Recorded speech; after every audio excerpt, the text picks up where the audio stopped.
Today we are going to study middle term factor.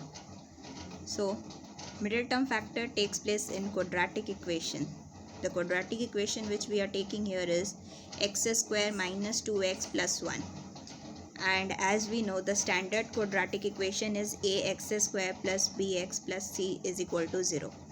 Now we have to compare this equation with the standard equation. So when we compare these two equations, we get ax square is equal to x square. That is, a is here 1 and bx is equal to minus 2x. So b is equal to minus 2. C is 1 and c is the constant. Now we'll multiply a into c. A is 1, c is also 1 and both are positive. So 1 into 1 is equal to 1. So the factor of 1 is 1 and the 1 itself. So if we add 1 and 1, we get 2. Now we have to arrange this factors in such a way that we get this b over here. So adding 1 and 1 will give us 2. Now we can solve this quadratic equation. X square minus 2x plus 1 is equal to x square. We are going to factorize this middle term, which is minus 2x.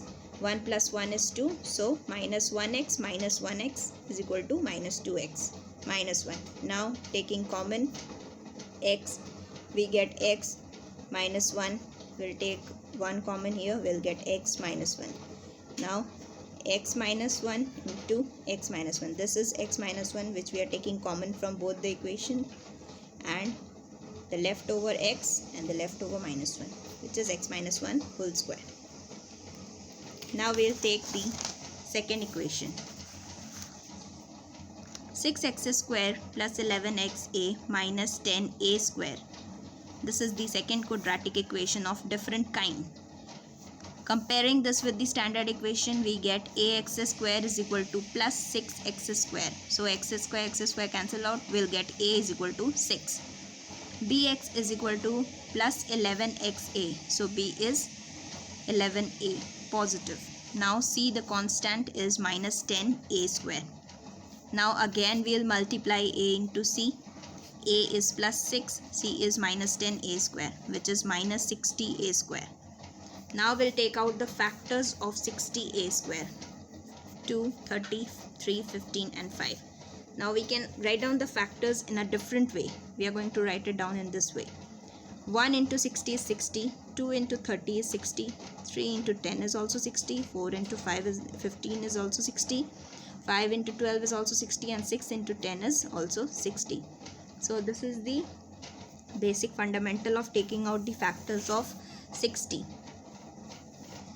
Now we will add or subtract this thing to get the middle term. So as we can see, the middle term is plus 11a. Now what we have to do, we have to add to get 11 or to subtract to get 11. We'll check from the sign which is given before c. Before c it is a sign of negative. That means we have to put these numbers, arrange these numbers in such a way so that subtracting the two number gives us 11. So 15 minus 4 is 11. Now we are going to take this. So 6x square plus 11xa minus 10a square is the equation, and as we have chosen 15 minus 4 is 11. So we'll put it here, 6x square plus 15xa minus 4xa minus 10a square. Now we can take 3 common and x common. So here leftover is 2x and here 5a. Minus 2a is to be taken common from these two numbers, and the leftover will be 2x and 5a. Now see, these two are same, so we are going to take common this equation, 2x plus 5a, and the leftover is 3x minus 2a. So this is your middle term factor, and we have factorized this quadratic equation using the middle term factor method.